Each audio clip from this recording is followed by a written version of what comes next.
রামনগর নবনির্বাচিত বিধায়ক দীপক মজুমদার সংবর্ধনার জোয়ারে ভাসছেন। রাজধানীর বিভিন্ন জায়গায় ওনাকে সংবর্ধনা দেওয়া হচ্ছে বিভিন্ন সংস্থা সংগঠনের তরফে।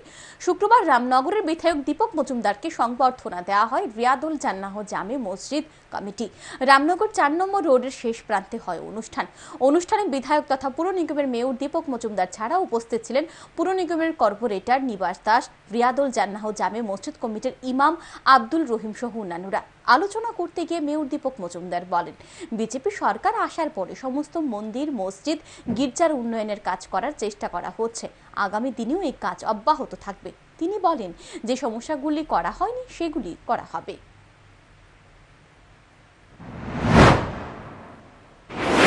কিন্তু আমি দেখিনি যে মোদীর পক্ষ থেকে আমাদের মুসলিম ভাই বোনেরা